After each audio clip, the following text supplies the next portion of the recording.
तो आज के इस वीडियो में हम बात करेंगे सोलो लेवलिंग के एक नए चैप्टर के बारे में। पिछले चैप्टर में हुआ ये था कि जिन्वो स्कूल के अंदर था और मिस्टर चिंचुल जिन्वो के पास पहुंचकर उस ब्लैक एंड के बारे में कुछ जानकारी निकालने की कोशिश करते हैं, लेकिन वहां पर उन्हें कुछ पता नहीं चलता है। लेकिन जैसे ही वो बाहर आते ही वो अपनी याददाश्त पूरी तरह से पा चुके थे और यहीं पर जिन्वो भी एक नए सफर पर जाने की कोशिश करता है। यानी वो अपनी पढ़ाई को लेकर काफी सीरियस था। हम देखते हैं मिस्टर जिंचुल और जिन्वो की बात। अब मिस्टर वो जिन्वो से कहते हैं, तुम्हारा पुलिस में शामिल होने के बारे में क्या ख्याल है?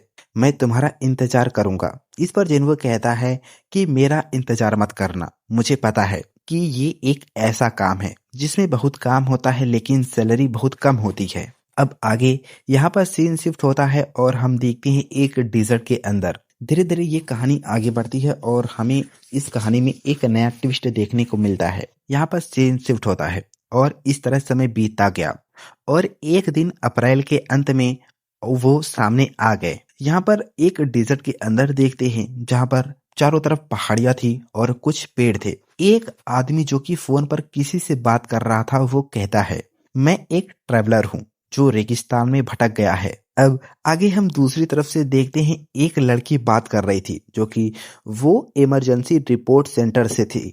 वो कहती है, क्या आप खतरे में हैं? नहीं, ऐसा कुछ नहीं है। तो फिर क्या समस्या है? इस पर ट्रैवलर कहता है, नहीं, मैंने मुसीबत में होने की वजह से फोन नहीं किया। मैंने बस जो कुछ देखा उसकी रिपोर्ट करने के लिए आपको फोन किया है। अब वो लड़की कहती है, क्या ये कोई खतरनाक सिचुएशन है? क्या हमें आपके पास किसी तरह की मदद भेजनी चाहिए? मुझे नहीं पता कि मुझे इसे खतरनाक कहना चाहिए या नहीं। ईमानदारी से कहूं तो मुझे नहीं पता कि मुझे इसे कैसे समझाना चाहिए। इस पर वो लड़की कहती है, सर, मुझे आपसे ये जानने की जरूरत है कि क्या हुआ ताकि हम आपकी मदद कर सकें। इस पर वो आदमी कहता है, कुछ टूट रहा है और इसमें बहुत दरारें हैं। अब वो लड़की अपने मन में सोचती है, क्या रेगिस्तान में ऐसी इमारतें हैं यानी बिल्डिंग्स जो कोलैब होने के लिए काफी बड़ी हैं? और वो कहती है, आप जिस क्रैक की बात कर रहे हैं वो कहाँ है? अब वो आदमी जो कि काफी ज्यादा डरा हुआ था और हैरान दिख रहा था वो कहता है, आसमान में। अब यहाँ पर सीन शिफ्ट होता है और हम देखते हैं इग्रिस को जो जिन्वो की मदद कर रहा था उसके होमवर्क को करने में। वो कहता है, माई लीग, ये क्वेश्चन को हल करने का सही तरीका नहीं है। जिन्वो जो कि एक टेबल के ऊपर बैठा हुआ था और वो कुछ खाते हुए कुछ महसूस करता है और कहता है, ये एहसास, ये क्या चीज है? अब यहाँ पर सीन शिफ्ट होता है और हम देखते हैं एक कैफे में। आगे हम देखते हैं वहां पर रूलर के वेसल को जो कहता है, बहुत दिनों बाद मिले शैडो मोनार्च, क्या बात है? क्या कुछ हुआ है? अब जिन्वो जो कि काफी गुस्से में था वो कहता है, क्या ये सब तुम्हारी और रूलर्स की करतूत है? वो वेसल जिन्वो की ये बात को सुनकर डर जाता है और कहता है, नहीं, हम नहीं। आप ये पहले से जानते हैं लेकिन उनके चलने का तरीका हमसे अलग है, यानी रूलर्स का। अब जिन्वो कहता है, इस केस में जो लोग करीब आ रहे हैं यानी उस गेट के अंदर से, क्या आपको इसके बारे में कोई जानकारी है कि वो कौन है? इस पर वो वेसल कहता है, कुछ समय पहले ही कुछ दूसरी दुनिया के लोग हमारी दुनिया में आ गए थे। ऐसा लगता है कि आकाश की सेना के जरिए खदेड़े जाने के बाद यानी रूलर की आर्मी से खदेड़े जाने के बाद उन्होंने यहाँ अपना रास्ता बदल लिया है। अब जिन्वो कहता है, वो पृथ्वी पर आने की कोशिश क्यों कर रहे हैं? वो एक जायंट रेस है जिन्हें तारों की चट्टानें खाने की जरूरत है, जिन पर जीवित प्राणी रह सकते हैं। उनकी दुनिया में वो खतरनाक बींग है जिन्हें टाइटन के नाम से जाना जाता है। ये साफ है कि वो पृथ्वी पर क्यों आ रहे हैं। अब जिन्वो कहता है, तो फिर ये तय है कि वो दोस्त नहीं है। हाँ, आपने सही कहा। अब जिन्वो कहता है, लेकिन रिकारनेशन कप का इस्तेमाल करने से पहले ऐसा कभी कुछ नहीं हुआ था, है ना? वास्तव में जिस समय पहले की मैंने आपसे बात की थी वो भी खोए हुए समय को रेफरिंग करता है। अब जिन्वो कहता है, तो आप कहना चाहते हैं कि जिन दुश्मनों को आपकी दुनिया को निशाना बनाना चाहिए था यानी रूलर्स की, उन्होंने अपना निशाना बदलकर अब पृथ्वी को अपना निशाना बना लिया है। तो फिर मैं ही इन सब का कारण हूँ, है ना? इस पर वो रूलर कहता है, हाँ, रूलर्स सोचते हैं कि वो टाइटन जिनके पीछे पड़े हैं वो तुम्हारे भीतर मौजूद उस महान शक्ति के निशान है और रूलर की आर्मी वहां से विदा ले चुकी है। अब जिन्मू कहता है नहीं, अब बहुत देर हो चुकी है। भले ही वो अपनी दुनिया और हमारी दुनिया को जोड़ने वाले गेट का इस्तेमाल करके यहाँ आए, इसमें कम से कम कुछ साल लगेंगे। तब तक तब तक सब कुछ खत्म हो चुका होगा। अब मुझे ही सब कुछ संभालना होगा। और हम देखते हैं एक कैंप पर।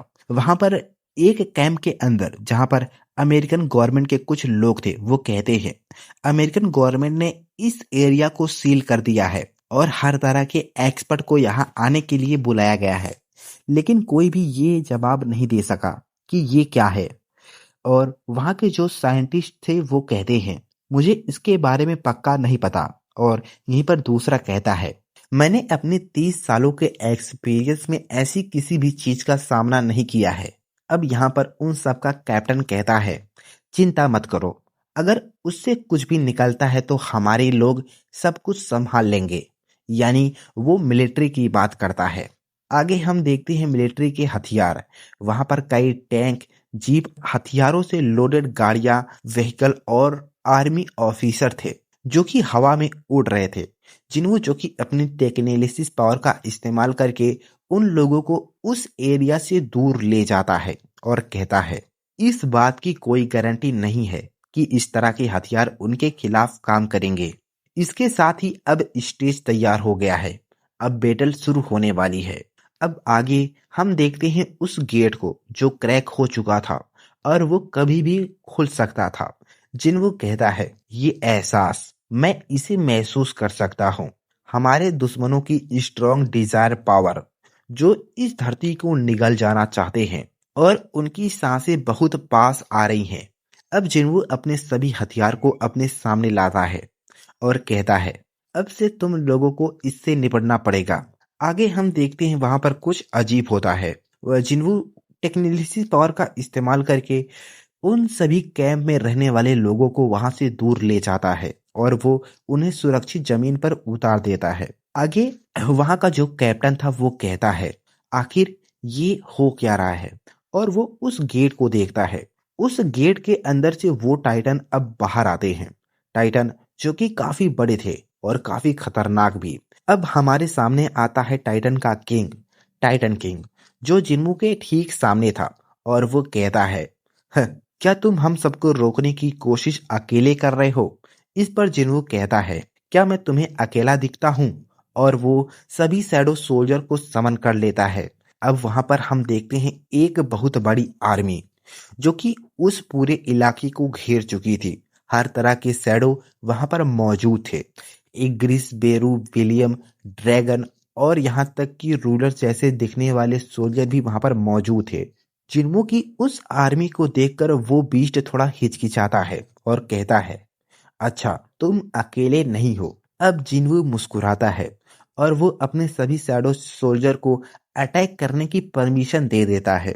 लेकिन यहीं पर सीन शिफ्ट होता है और हम देखते हैं अमेरिकन व्हाइट हाउस को और उसके अंदर बैठे प्रेसिडेंट को, जो अपने मन में सोचते हैं आसमान में एक क्रैक आ गई और उससे चीजें बाहर निकलने लगी। ऐसा कभी नहीं हुआ था। हमारे लिए इस घटना को बिना लोगों को कुछ बताए संभालना बहुत मुश्किल होगा। अब आगे मिस्टर प्रेसिडेंट जो कि काफी टेंशन में थे, हैरिसन तुमने अभी जो कहा क्या वो सच है?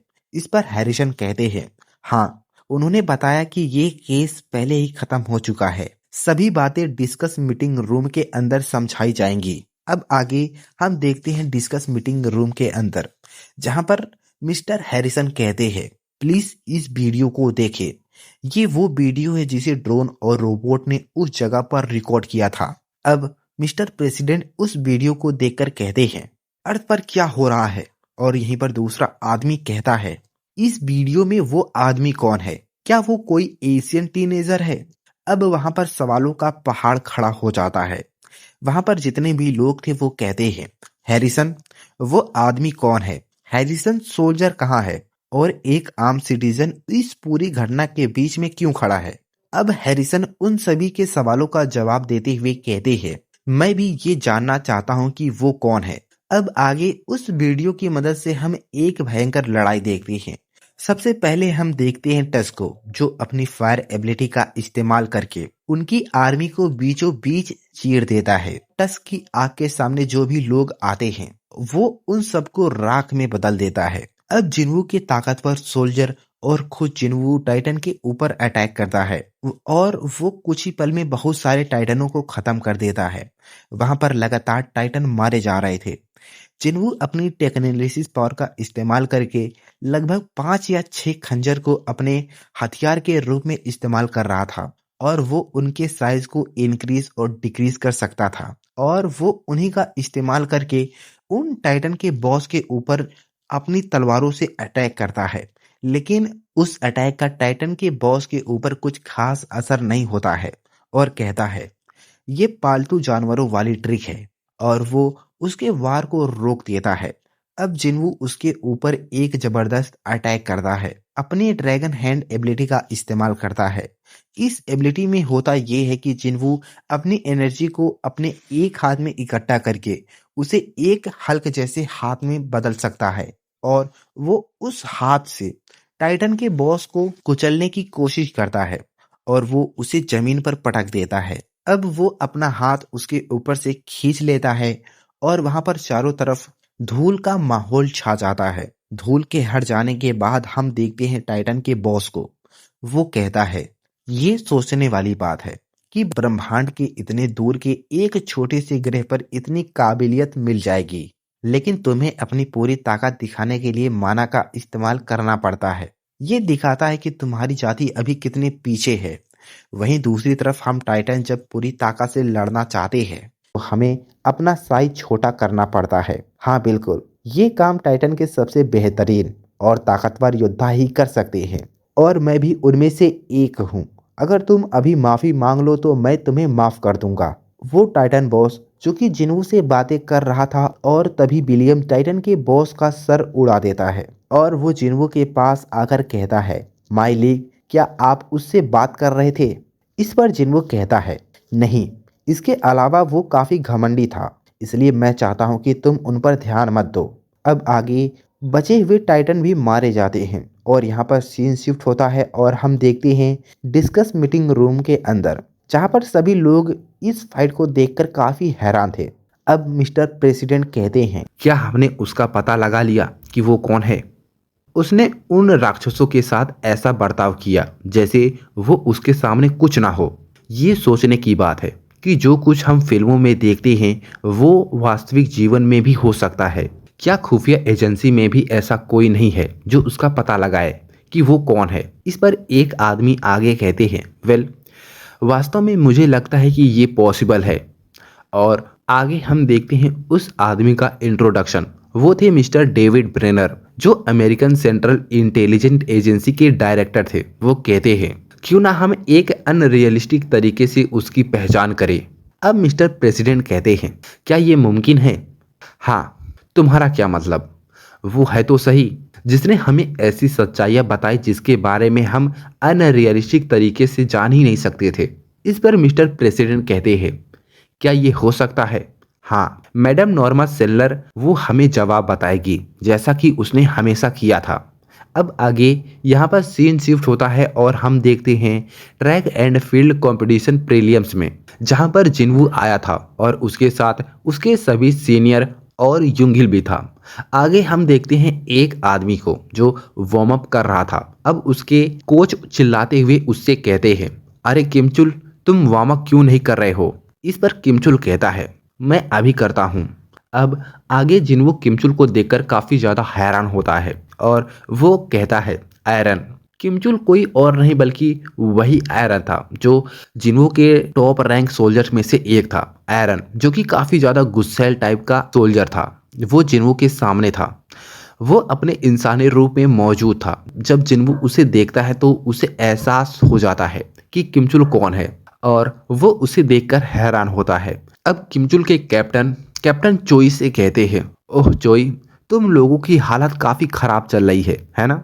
मुझे यकीन नहीं होता कि तुमने अपने सारे मैच में फर्स्ट ईयर स्टूडेंट को शामिल कर लिया। मैंने सुना था कि वो संगीन को चोट लगने के कारण वो कई महीनों तक दौड़ नहीं पाएगा, लेकिन तुम्हारी हालत क्या इतनी खराब है कि तुम्हें एक फर्स्ट ईयर स्टूडेंट की मदद लेने की जरूरत है और तुमने उसे अपनी टीम में मेन प्लेयर की जगह पर शामिल कर लिया। इस पर कैप्टन चोई कहते हैं, हमारे फर्स्ट ईयर स्टूडेंट को देखकर तुम्हारे होश उड़ जाएंगे। वाह, अपनी दौड़ने की स्किल सुधारने की बजाय तुम मजाक करना सीख गए हो, है ना? असल में हमारे साथ भी एक जबरदस्त प्लेयर शामिल हुआ है, उन्हें हेलो बोलो। अब किमचुल जिन्वू को देखकर काफी हैरान था। उसके चेहरे से पसीना निकल रहा था और उसके दिल की धड़कन काफी तेज हो गई थी। चिंचुल अपने मन में सोचता है, क्या हो रहा है? एक ऐसे स्टूडेंट के सामने घुटने टेकने का मन कर रहा है जिसे मैंने पहले कभी नहीं देखा, और वो मेरी ही उम्र का है। क्या ऐसा हो सकता है कि मैं उससे डर गया हूँ? अब किमचुल जिन्वू को देखकर बहुत ज्यादा गुस्सा हो जाता है और वो गुस्से से कहता है, बकवास बंद करो। इस पर किमचुल के कैप्टन कहते हैं, किमचुल क्या तुम ठीक हो? हाँ, मैं बिल्कुल ठीक हूँ। अब किमचुल जिन्वू के पास जाकर अपने मन में सोचता है, मेरे डरने का तो सवाल ही नहीं है इतने कमजोर दिखने वाले आदमी से, ये इम्पॉसिबल है। और वो जिन्वू से कहता है, अरे तुम क्या देख रहे हो? अगर तुम मुझसे कुछ कहना चाहते हो तो चलो कहीं पर चलते हैं। अब जिन्वू के सीनियर और युंगिल जिन्वू से कहते हैं, ओह, ऐसा लगता है कि मैच शुरू होने से पहले लड़ाई शुरू होने वाली है। जिन्वू, किसी को मारना मत। अब कैप्टन चोई जिन्वू से कहते हैं, हम किसी कंपटीशन में खून खराबा नहीं देखना चाहते। खुद को काबू में रखना, बस ये सोचना कि तुम किसी की जान बख्श रहे हो। इस पर जिन्वू कहता है कि कुछ नहीं होगा, तुम्हें चिंता करने की कोई जरूरत नहीं है। अब उसके साथी कहते हैं, हमें तुम पर भरोसा है, ये पक्का करना कि वो खुद चलकर वापस यहाँ आ सके, ठीक है? यानी वो किमचुल की बात कर रहे थे। अब जिन्वू और किमचुल दोनों साइड में जाते हैं और किमचुल जिन्वू का कॉलर पकड़कर कहता है, क्या तुम्हें लगता है कि मैं कोई मजाक हूँ? सिर्फ इसलिए क्योंकि हम दोनों ने स्कूल की ट्रैक यूनिफॉर्म पहनी है और एक ही ट्रैक पर खड़े हैं। अब जिन्वू के दूसरे सोल्जर जैसे बेरू, इग्रिस और टस्क, ये आयरन को देखकर काफी खुश थे और वो कहते हैं, आयरन वापस आ गया, वेलकम बैक आयरन। अब विलियम जिन्वू से कहता है, माई लीग, अगर आप इसे मुझे संभालने का काम सौंप दें तो मैं ये पक्का करता हूँ कि वो फिर कभी ऐसी हरकत नहीं करेगा। अब किमचुल के साथ कुछ अजीब होता है। किमचुल जो कि रोने लगता है और कहता है, क्या हो रहा है? मैं ऐसा क्यों कर रहा हूँ? और किमचुल अपने घुटने के बल बैठकर कहता है, माई लीग।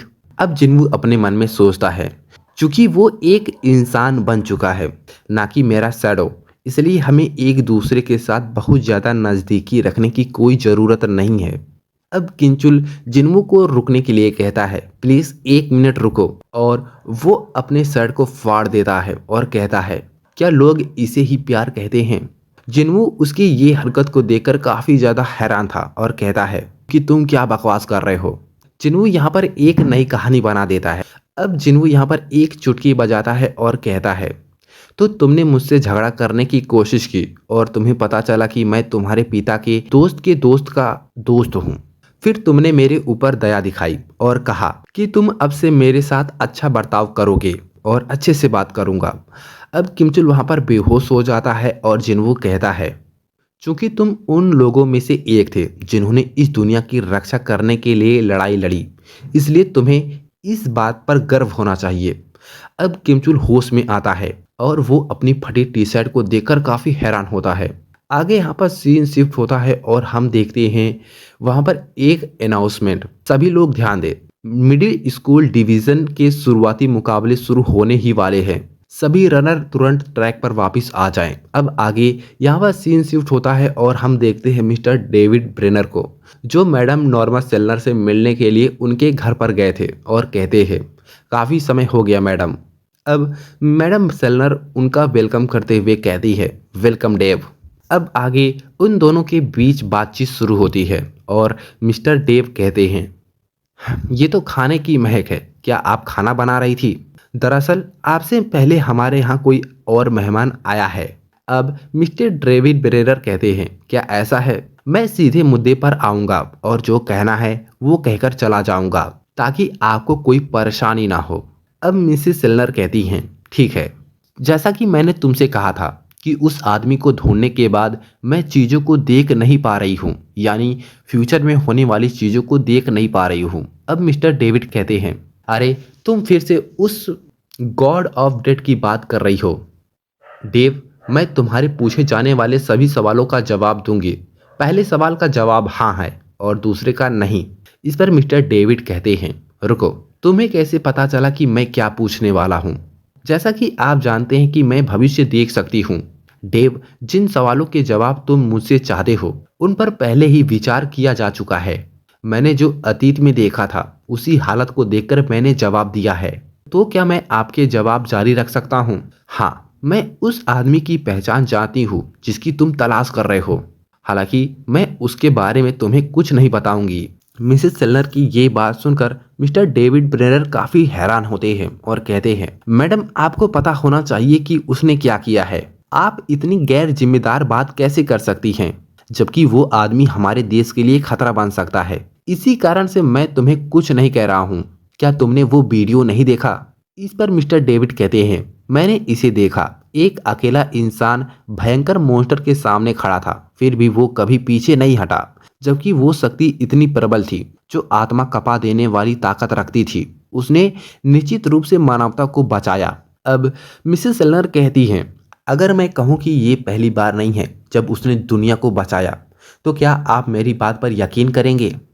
मिसेस सेलर की ये बात को सुनकर डेविड ब्रेनर को शौक लगता है और कहते हैं, क्या आप कहना चाहती हैं कि मानवता को विनाश के कई संकटों का सामना करना पड़ा, जबकि हमें इसके बारे में कोई जानकारी नहीं है? हो सकता है कि वो आदमी वैसा ही हो जैसा तुमने कहा।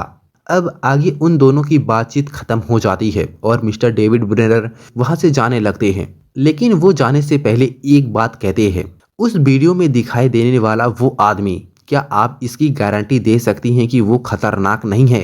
हाँ, मैं इसकी गारंटी दे सकती हूँ। ठीक है, फिर मैं भूल जाऊंगा कि तुमने कुछ ऐसा कहा था कि तुम उसे जानती हो। और आगे मिसेस सेलनर कहती हैं, ड्रुकोडेव, मैंने तुम्हारे लिए कुछ कुकीज बनाई हैं, क्या तुम कुछ खाना चाहोगे? और वो कहते हैं, कोई